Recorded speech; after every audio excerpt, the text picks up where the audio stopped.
Muy bien, pues primero que nada, muchas gracias por estar aquí. Me gustaría empezar a contar una historia que me ocurrió cuando yo era estudiante. En ese entonces, nuestros maestros nos platicaban que el cambio climático era una cosa que iba a ocurrir en 30 años. Este tema ya no es un tema del futuro, es un tema de la actualidad.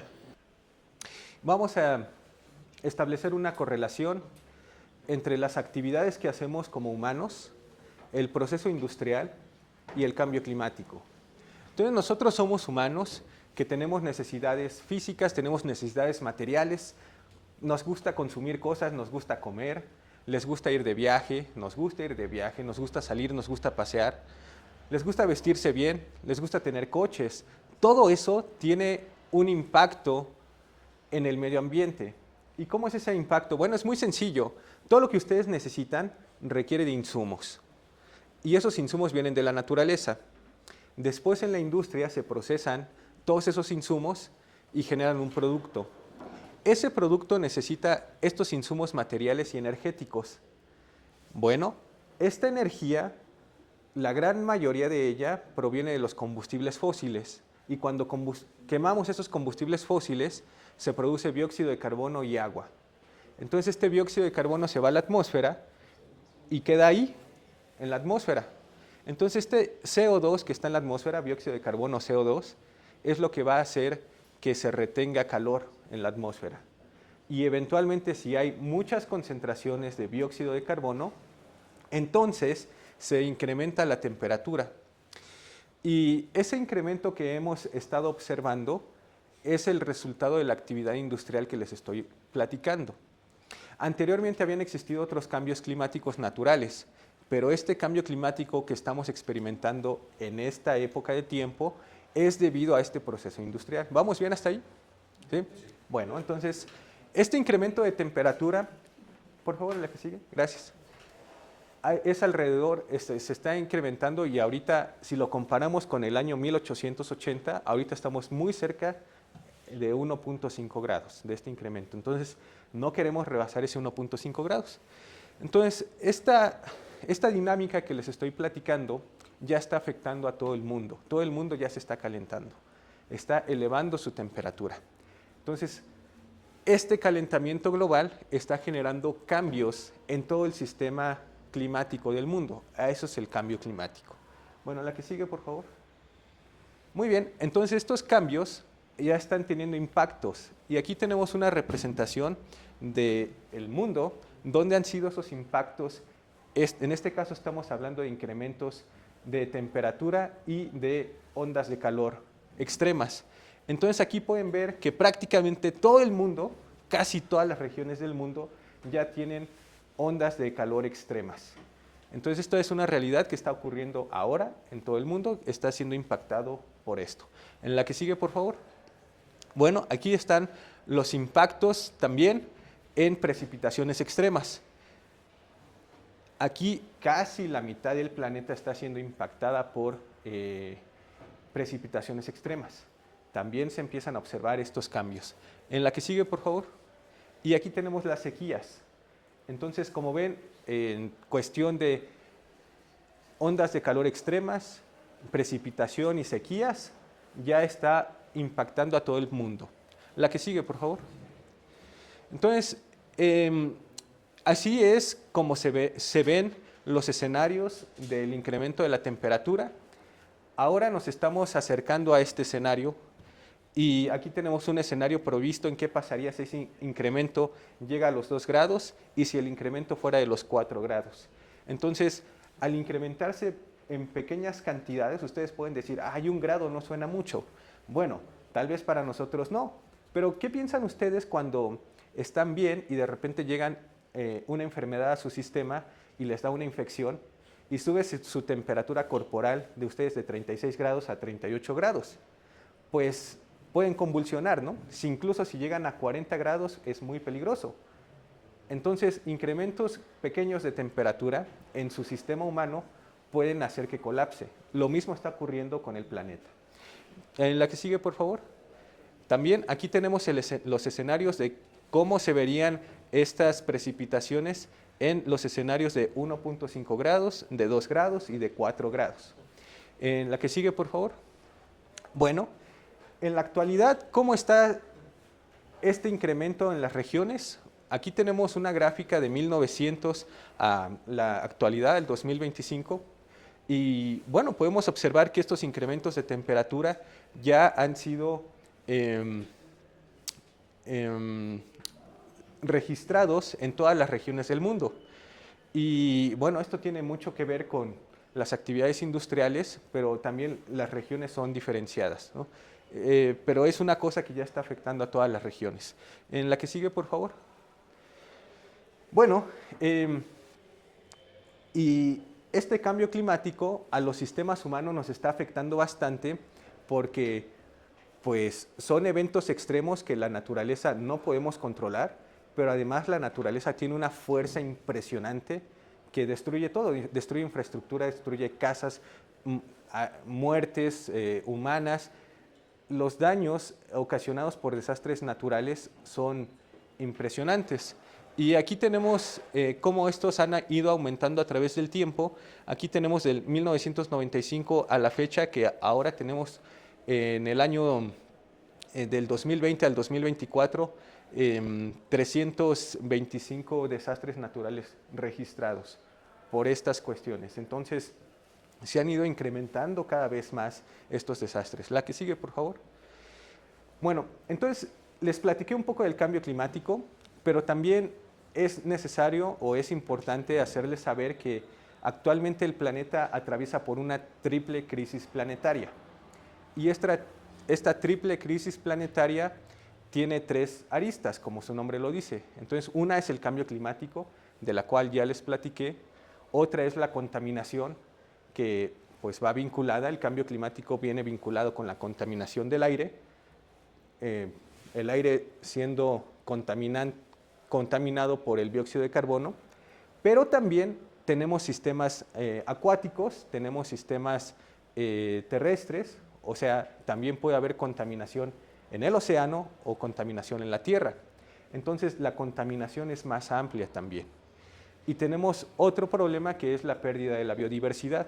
Es decir, que estas actividades que en su conjunto requieren insumos de la naturaleza tienen impactos también negativos en la flora y en la fauna. O sea que estamos perdiendo animales y plantas. Entonces es una triple crisis planetaria, el cambio climático, la contaminación y la pérdida de otras especies. La que sigue, por favor. Entonces ustedes me dirán, bueno, ¿y eso qué tan grave es? Bueno, pues resulta que sabemos que han existido 6 extinciones masivas en toda la historia del planeta y estamos empezando la próxima. Entonces, eso es lo preocupante. ¿Por qué? Porque, pues, de lo que sabemos, únicamente el 20% de las especies sobreviven a la siguiente etapa. Es como un videojuego. ¿Quién pasa al siguiente nivel? Solamente el 20% de las especies. Entonces, ahora estamos iniciando ese nuevo proceso que únicamente van a pasar el 20% de las especies que tenemos ahora. La que sigue, por favor. Bueno, aquí está. Cómo el número de especies amenazadas se han ido incrementando, cuáles son las que están en la línea roja, o sea, las que están pues a punto o en condiciones de desaparecer, se han ido incrementando rápidamente en los últimos 20 años. Y estas son las especies de animales. La siguiente, por favor. Y por ejemplo, aquí vemos por país. Bueno, ustedes saben que México es uno de los países megadiversos, también el Ecuador.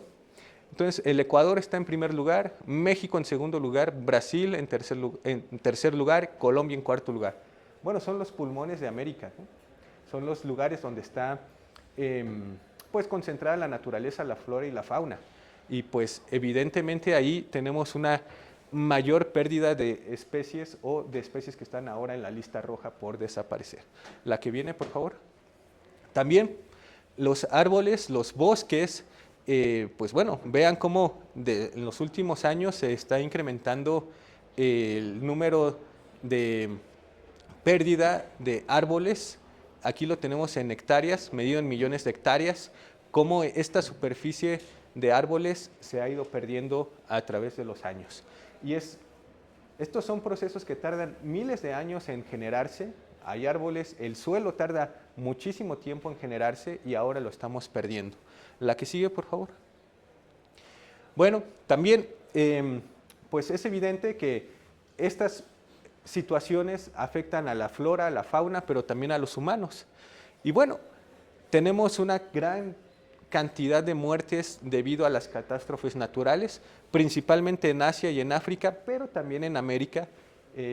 Aquí en todo el continente hemos tenido o registrado pérdidas humanas debido a estas catástrofes naturales. Bueno, no vayamos tan lejos, la semana pasada o hace 15 días, lo que ocurrió en Veracruz no es desconocimiento de nadie. Entonces, estas situaciones están ocurriendo cada vez más seguidas. La que sigue, por favor. Bueno, y entonces, ¿qué se puede hacer? Bueno, podemos actuar de una forma en la que podemos diseñar acuerdos, diseñar estrategias para que esta situación empiece a disminuir. Y para eso se creó el Acuerdo de París en el año 2015, que fue un acuerdo en el que los países se comprometían a tomar acción para limitar esta situación del cambio climático. Pero, bueno, desafortunadamente 10 años después, la mitad de los países están haciendo algunas acciones y la mitad de los países no están haciendo las cosas suficientemente necesarias. La que sigue, por favor. Entonces, algunos países están implementando políticas para cuantificar y generar una especie de impuesto al dióxido de carbono. Algunos están promoviendo un objetivo de emisiones netas. Ahorita les explico qué es el objetivo de emisiones netas y algunas están intentando incorporar estos dos elementos. Y la mitad de los países pues no están haciendo nada, ¿no? Entonces aquí les presento que pues son acuerdos que se tomaron para tomar acción para reducir o mitigar estos impactos del cambio climático y desafortunadamente no han sido suficientes. La que viene, por favor. Bueno, otro tema que también pienso que es relevante que podemos tomar en cuenta es la escasez del agua. Para nadie es desconocido que necesitamos agua. Ustedes creo que son muy conscientes de que necesitamos agua para nuestro sistema humano, pero también para la economía, para todo se necesita agua.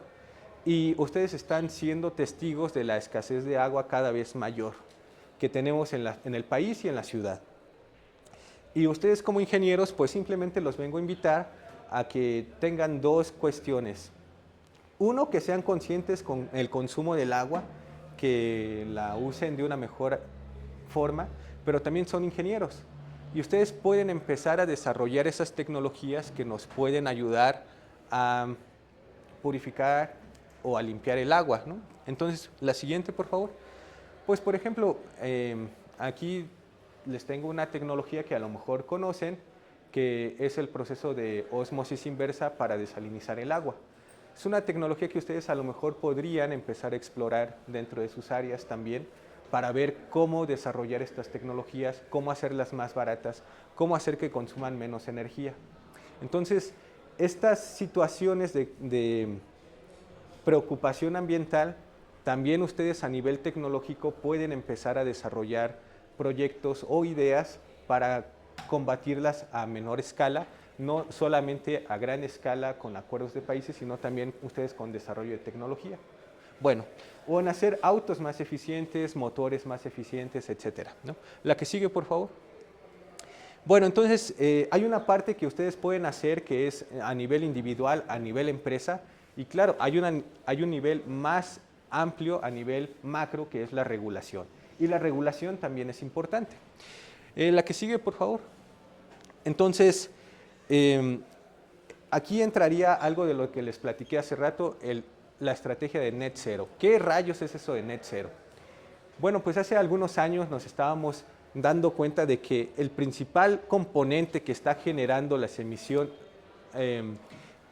el cambio climático son las emisiones de dióxido de carbono. Y como les platiqué, este dióxido de carbono proviene de los procesos industriales, de los automóviles. Entonces, viene una pregunta, ¿hay algún proceso que podemos hacer nosotros para que ese dióxido de carbono lo reutilicemos o lo guardemos en alguna parte? Y la respuesta es sí, sí. Hay algunos procesos naturales y hay otros procesos artificiales que podemos reutilizar o almacenar ese dióxido de carbono. Entonces, la tierra y los árboles y el agua son procesos naturales que nos ayudan a recuperar ese dióxido de carbono. Y ustedes me dirán, ¿cómo? Y yo les diré, muy fácil. El dióxido de carbono que está en la atmósfera es el alimento para las plantas. Entonces las plantas incorporan ese dióxido de carbono en sus hojas, en su follaje, en su tronco, y eso hace que el dióxido de carbono se vaya de la atmósfera hacia los árboles. Eventualmente ese dióxido de carbono de los árboles se va a ir al suelo también. Entonces el suelo es un reservorio de dióxido de carbono, los árboles, todas las plantas son reservorios de dióxido de carbono, y el océano también es un reservorio de dióxido de carbono natural. Ahora, ustedes saben que el petróleo proviene del subsuelo. Bueno, cuando ese petróleo queda abajo, que está abajo y lo sacamos, queda un hueco. Entonces, algunos están intentando almacenar el dióxido de carbono de la atmósfera y meterlo en esos huecos donde anteriormente había petróleo. Y eso también ayuda a que el petróleo remanente salga. Entonces se utiliza como una especie de fluido para generar presión y que el petróleo salga. Entonces son algunas estrategias que se están utilizando para almacenar y capturar y reutilizar este dióxido de carbono. Entonces la estrategia Net Zero consiste en que la suma del dióxido de carbono que emitimos a la atmósfera y el que podemos recuperar sean 0. O sea, si yo emito 5 toneladas, puedo reutilizar o almacenar 5 toneladas. Entonces 5 toneladas que emito y 5 toneladas que recupero, entonces me da un balance de 0. Esa es la estrategia Net Zero. La siguiente, por favor.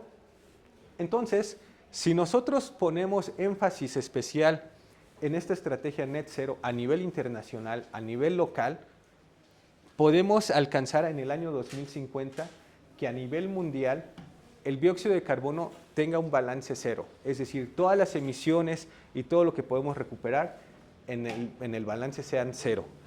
Ahora, si no tenemos esta estrategia, pues este balance se puede alcanzar hasta el 2090.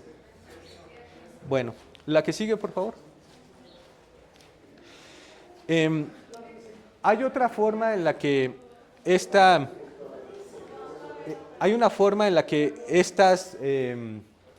emisiones de dióxido de carbono se pueden ir disminuyendo.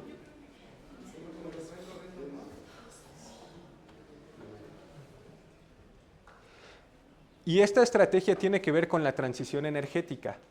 Entonces, si dejamos de consumir tanto petróleo, tanto carbón, tanto gas, y eventualmente, ustedes saben, hay otras formas de obtener energía, podemos también reducir las emisiones de dióxido de carbono. Entonces, esta estrategia, tenemos este escenario pensado en el año 2020 y para el año 2030, transformar nuestro sistema eléctrico pasando de cogeneración hacia incorporar la solar y la eólica, multiplicarlo por 4 veces. Esta es una estrategia de corto plazo, digamos aquí a 5 años. Pero también va acompañada con los autos eléctricos. Incrementar por 18 la venta de autos eléctricos. Esto va de la mano, ¿por qué? Porque si nosotros utilizamos autos eléctricos y esa electricidad que consumen los autos proviene de gas o de carbón o de petróleo, pues simplemente estamos trasladando las emisiones. Pero si esa electricidad proviene del sol y del viento, pues ya no estamos trasladando las emisiones. Ahí sí hay un recorte de emisiones netas globales. Ahora, esto también va acompañado de ser más eficientes. Aquí también entra en parte la ingeniería. ¿Cómo hacer que los procesos y las máquinas, los dispositivos sean más eficientes? Entonces, podemos incrementar esa eficiencia en 4% por año. Entonces, esta es otra estrategia en la que podemos ir ahorrando emisiones. La que sigue, por favor. Bueno, entonces, esto va de la mano con que ahorita, en el año 2025, donde estamos, el planeta consume alrededor de 100 millones de barriles de petróleo al día. 100 millones, es muchísimo. Todos los días consumimos eso, la humanidad, en su consumo total. Y eso es el equivalente. Hola, ingeniero.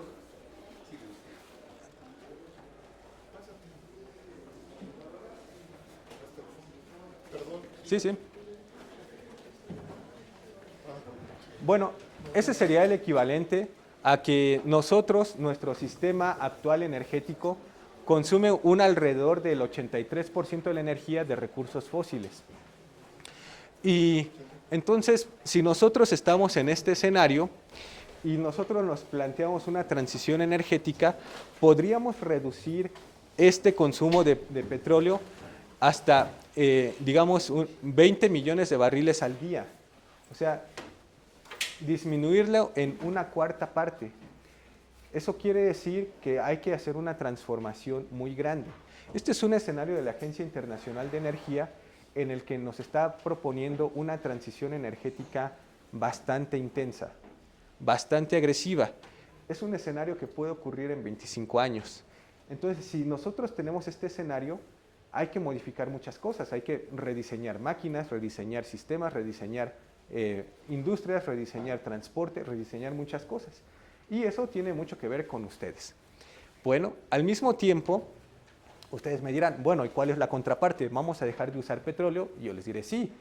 Y ustedes me dirán, bueno, ¿por qué recurso los vamos a sustituir? Bueno, pues esto no es una transición neutra en el sentido de que vamos a tener que usar algún otro recurso y esos recursos son los minerales críticos.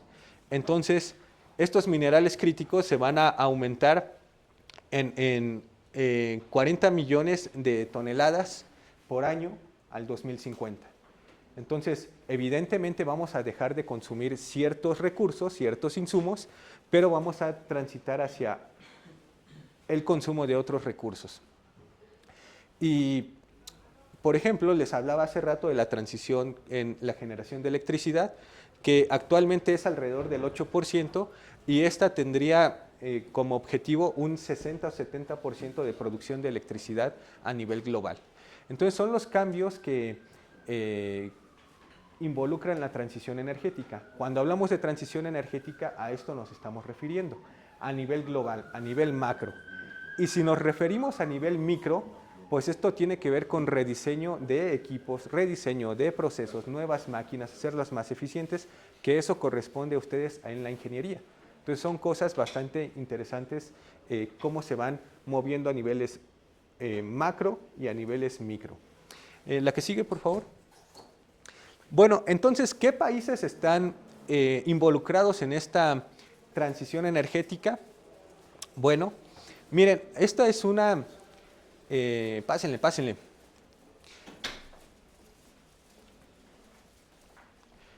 Esta es una gráfica actual que nos muestra qué países están involucrados en el proceso energético actual y en la futura transición energética. Aquí tenemos la extracción de minerales, tenemos principalmente el petróleo y gas natural. Entonces tenemos a Estados Unidos, acá, tenemos a Arabia Saudita, tenemos a Rusia. Estas son las extracciones de petróleo y gas natural. Y acá tenemos los minerales, cobre, níquel, cobalto, tierras raras y litio. Entonces vemos cómo está Chile involucrado, Indonesia, el Congo, China, Australia principalmente. Y cómo esto es en la extracción, qué países tienen los recursos. Este es el subsuelo, aquí es la naturaleza que dotó de esos minerales a estos países. Pero vean, aquí tenemos el procesamiento. ¿Quién está procesando esos minerales? Hay un país que lidera eso, China, y ya. ¿No? Bueno, aquí está un poquito Estados Unidos y Qatar, pero esto es el procesamiento de fósiles. Aquí tenemos petróleo y gas. Y aquí tenemos el procesamiento de cobre, níquel, cobalto, litio y tierras raras. ¿Y quién está aquí? China. Entonces, vean cómo se está dando esta transición energética y qué países están involucrados en este proceso energético. Bueno, la que sigue, por favor. Bueno, entonces, ¿cómo nos estamos preparando para esta transición energética? Pues, pues más o menos, ¿no? No muy bien. Entonces, miren, les vengo a traer este problema para que lo vean como una oportunidad. Para que lo vean como una oportunidad de ustedes que están jóvenes, para decir qué tengo que hacer o qué tenemos que hacer para involucrarnos, para prepararnos para esta transición energética y cómo podemos apoyar nosotros, cómo podemos involucrarnos nosotros en esa transición energética. La que viene, por favor. Entonces, aquí tenemos retos y oportunidades. Ustedes saben que México está muy vinculado a Estados Unidos, ¿no? Gran parte por los tratados comerciales que tenemos, el Tratado de Libre Comercio, pero también nuestras familias. La que viene, por favor. Ustedes, seguramente si hacen una encuesta, si hiciéramos una encuesta, la mayoría de ustedes tienen algún pariente, un primo, un hermano, un tío, un abuelo, alguien en Estados Unidos. Tenemos una integración cultural, gastronómica, económica muy importante con Estados Unidos y económica también. Entonces, gran parte de lo que haga Estados Unidos nos impacta y nos repercute a nosotros. Son nuestros principales socios comerciales.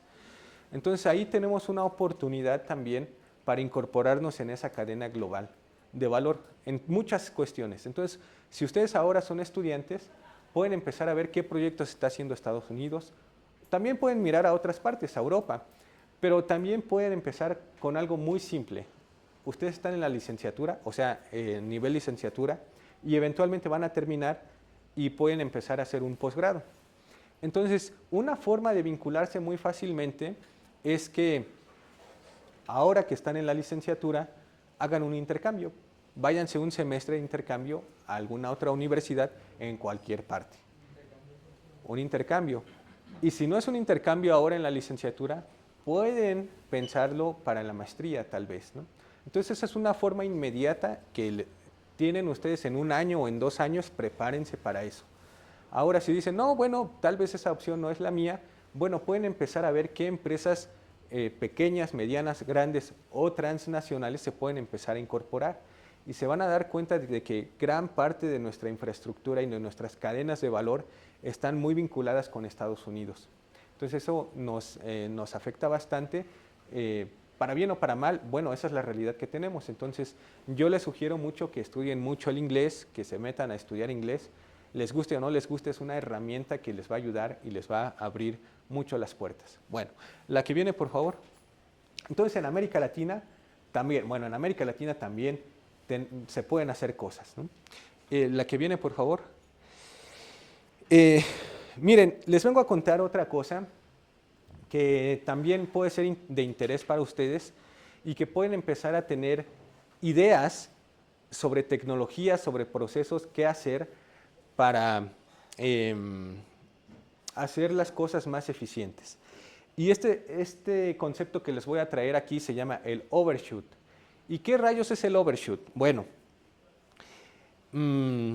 a ver, la Tierra tiene una dotación de recursos y esos recursos los podemos usar nosotros para transformarlos.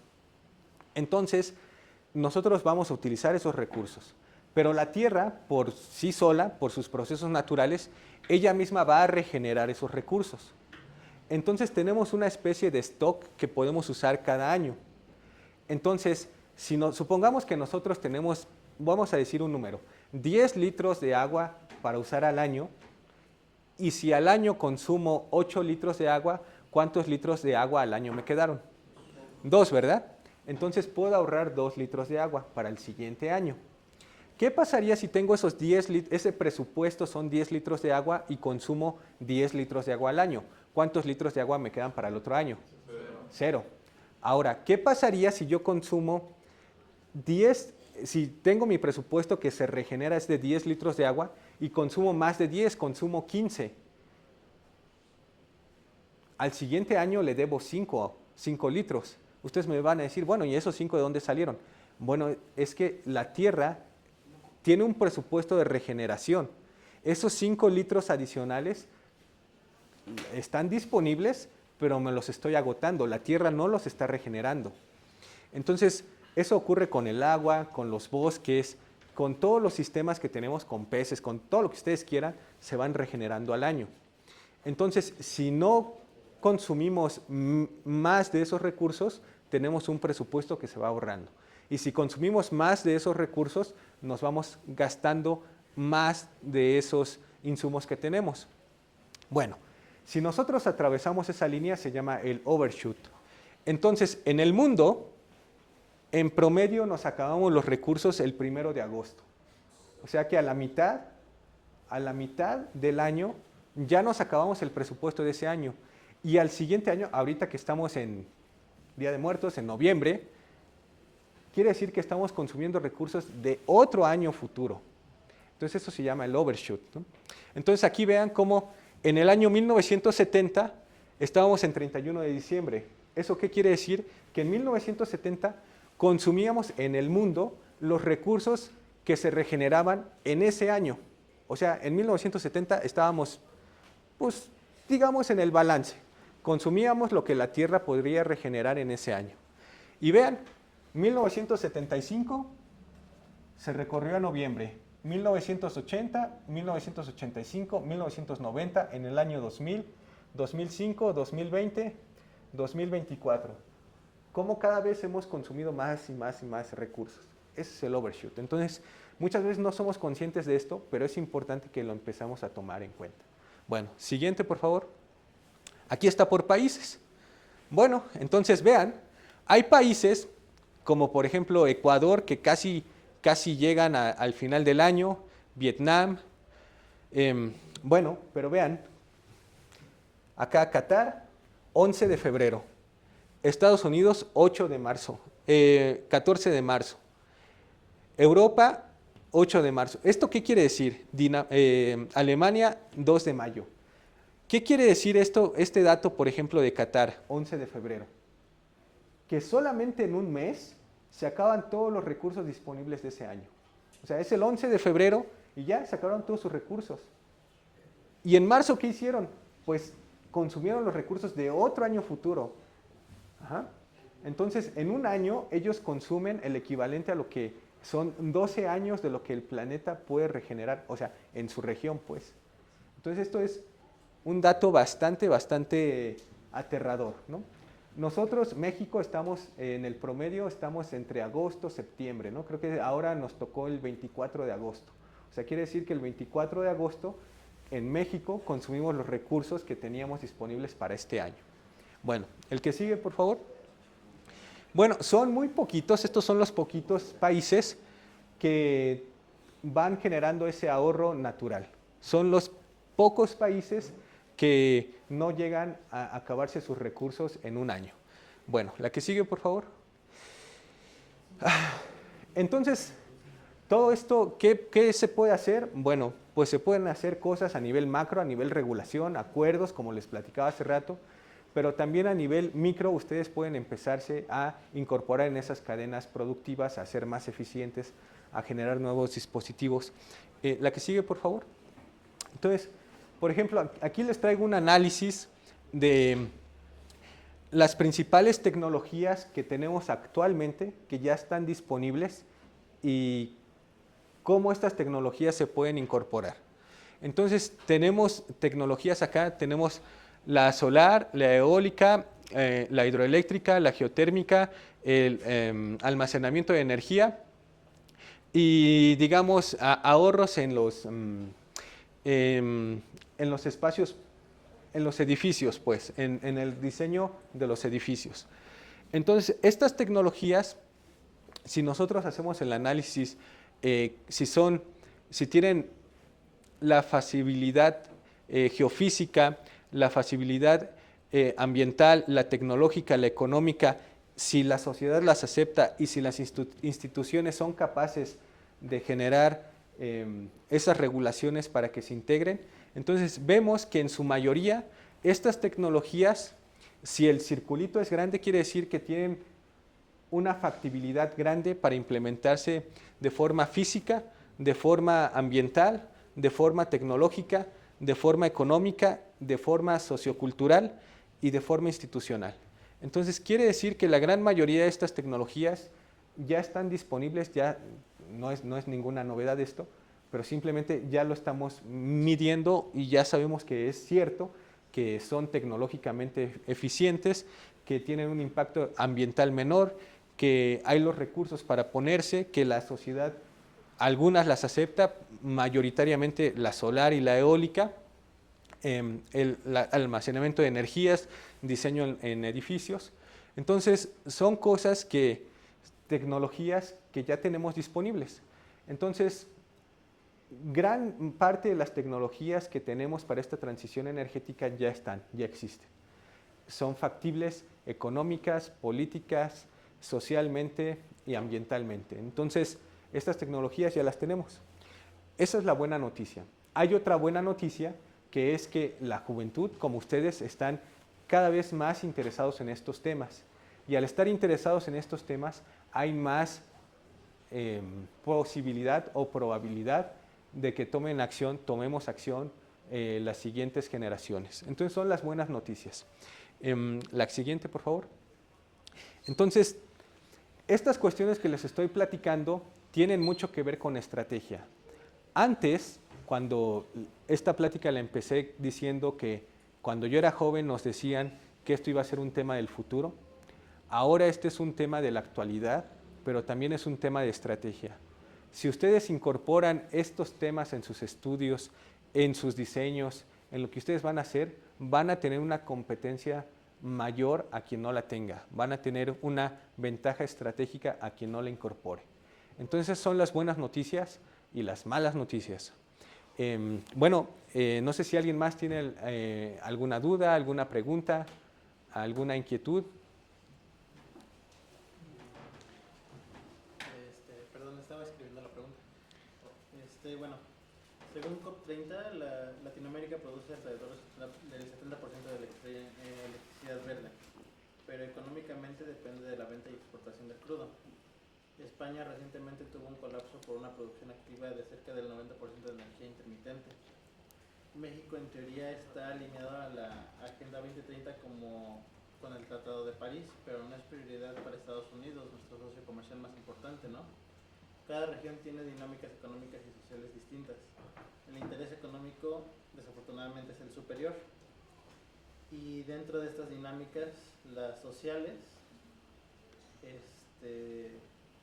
no son prioridad no son prioritarias. Países como China o Estados Unidos tienen la condición económica de soportar el cambio, pero nosotros, ¿qué haremos? Nosotros, como sociedades tal vez más o menos urbanizadas, más rurales, más dependientes del crecimiento pues a micro o mediano tamaño, ¿qué tenemos que hacer? Porque al final nosotros somos los más afectados en esa transición, dado que tenemos que acatar o atenernos a esas condiciones que los países que sí tienen condiciones para crecer o para cambiar, pues nos tenemos que alinear a eso. ¿Qué hacemos nosotros? Bueno, esa es una pregunta bastante interesante, porque, a ver, el cambio climático es una realidad que afecta a todo el mundo. Y a algunos países les va a beneficiar y a otros países les va a perjudicar. Hay algunas regiones que van a decir, aquí nunca llovía, véngase para acá la lluvia, por ejemplo, ¿no?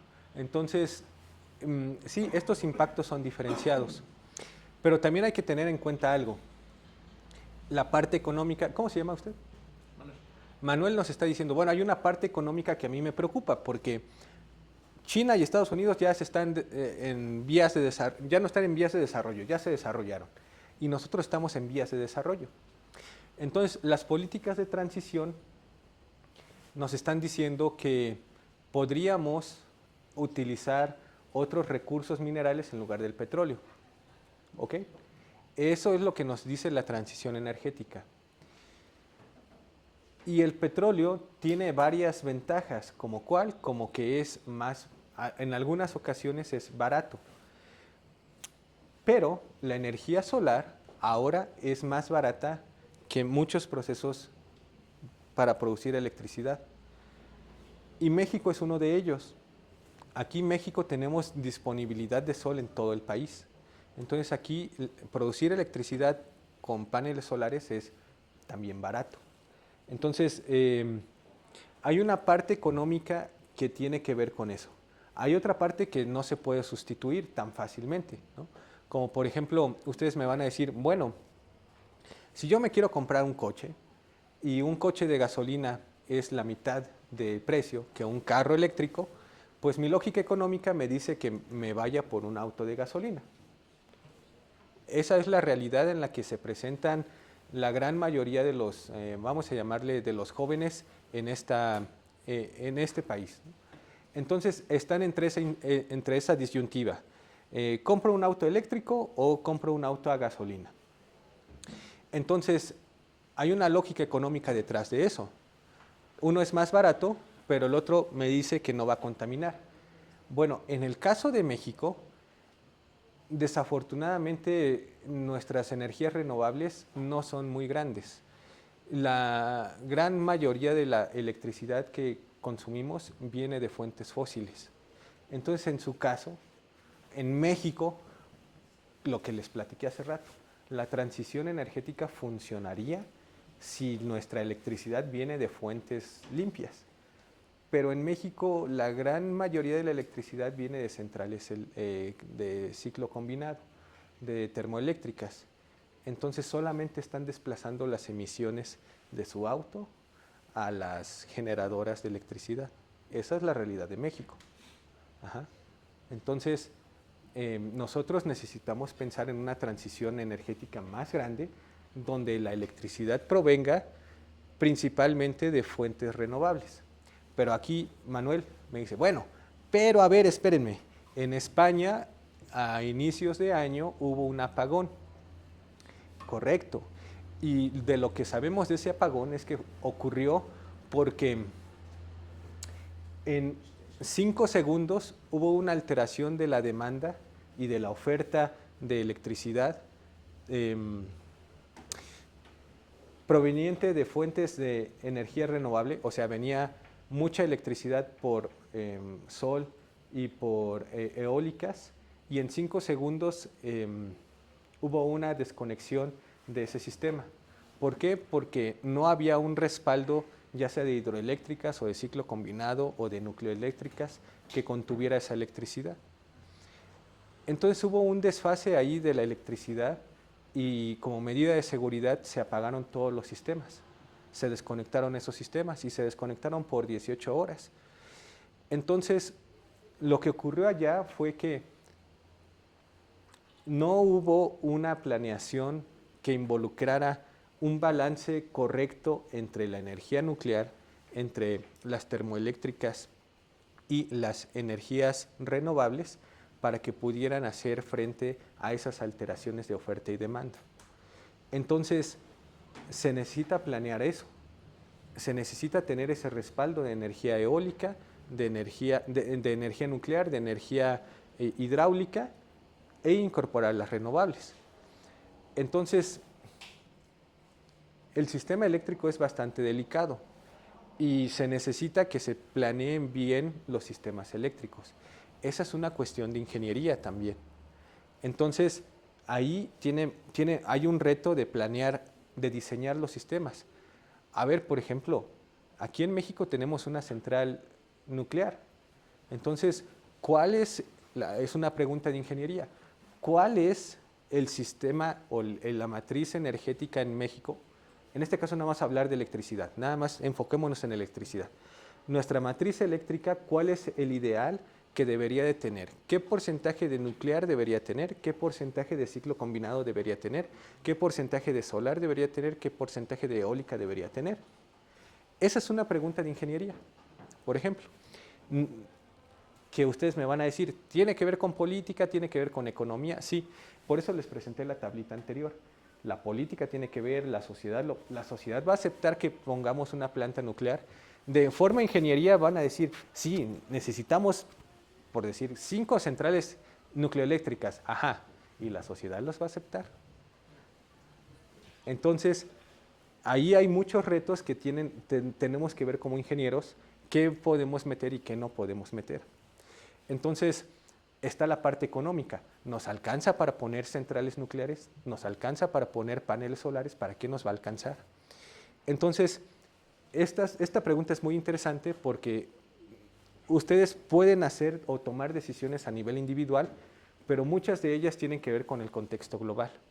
O sea, ustedes como ingenieros podrían pensar y decir, el sistema eléctrico ideal que podríamos tener en México podría ser con 30% nuclear, con a lo mejor 20% de ciclo combinado y lo demás de renovables. Tal vez ese es el sistema eléctrico ideal, pero ¿cuánto dinero nos va a costar como sociedad? Tenemos esos recursos para poner esas tecnologías y la sociedad va a aceptar que se implementen esas tecnologías. Entonces son preguntas más complejas. Ahora, a nivel individual, lo que les platicaba hace rato, ustedes tienen que ser un poquito más inteligentes y decir, a ver, hay acuerdos que están llevándose a cabo por las naciones y hay naciones que van a tener la capacidad para responder a esas tecnologías, para adecuarse a esas tecnologías. Y habrá otros países que no tengamos esos mismos recursos para incorporar esas tecnologías. Tal vez es nuestro caso. Pero ese pensamiento puede ser erróneo también porque podríamos caer en dos falacias y decir, pues no tenemos dinero, no hacemos nada. Ese podría ser un pensamiento. Y el otro pensamiento también podría ser, bueno, como no tenemos dinero y no podemos hacer nada, pues que lo hagan ellos. ¿Y por qué me parece erróneo? Porque me parece más bien que en lugar de ver esto como un problema, hay que verlo como una oportunidad estratégica. ¿Cómo podemos hacer nosotros para desarrollar esas tecnologías? ¿Qué podemos hacer? Tal vez no las desarrollemos desde cero, pero nos las traemos, la copiamos, la hacemos nosotros. Esa puede ser una buena idea. Entonces, ustedes pueden empezar a pensar cómo ir desarrollando estas tecnologías aquí en México. Ustedes son ingenieros o piensan, van a ser ingenieros. Entonces, la idea es que nos pongamos a trabajar en esas soluciones para estos problemas que tenemos actualmente. Que no tenemos los recursos, que no tenemos la tecnología. Bueno, la pregunta, ¿qué tendría que pasar? ¿Qué podemos diseñar para empezar a desarrollarla?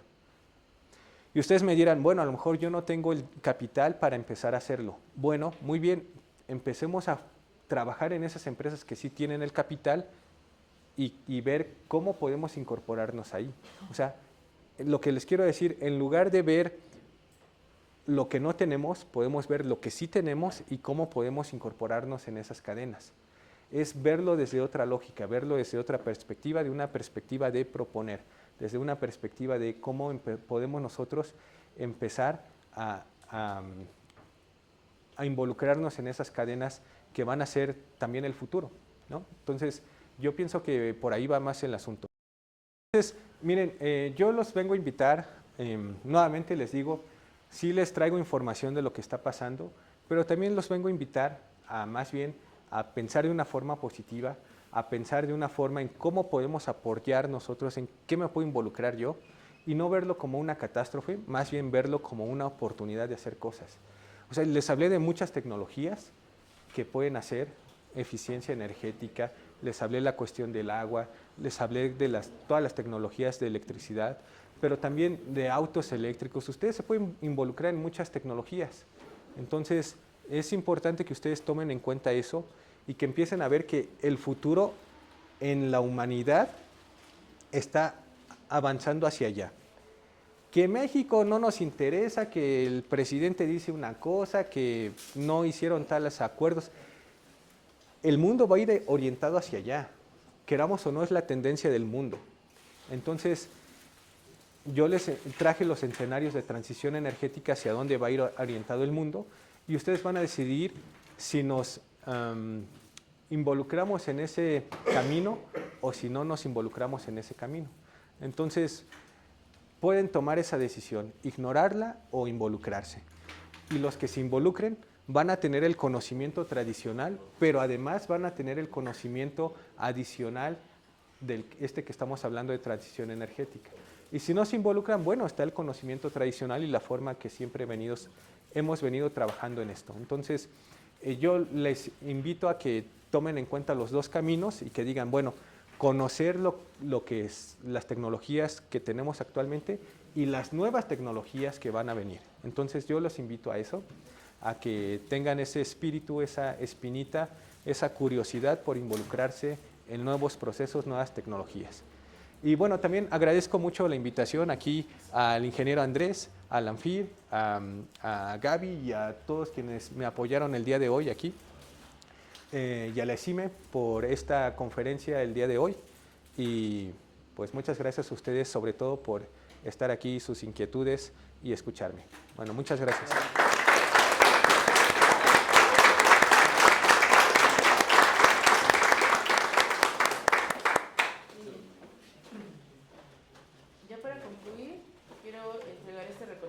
A nombre del director, el ingeniero Hilario Bautista Morales, al doctor Daniel Alejandro Pacheco Rojas, por su gran contribución a nuestra comunidad en su semana de festejos por su 38 aniversario. Esta conferencia tenía que haber sido la semana pasada, pero por lo de los transportistas se tuvo que reagendar. Con la conferencia Medio Ambiente y Cambio Climático, ¿qué está pasando? Muy bien, muchas gracias.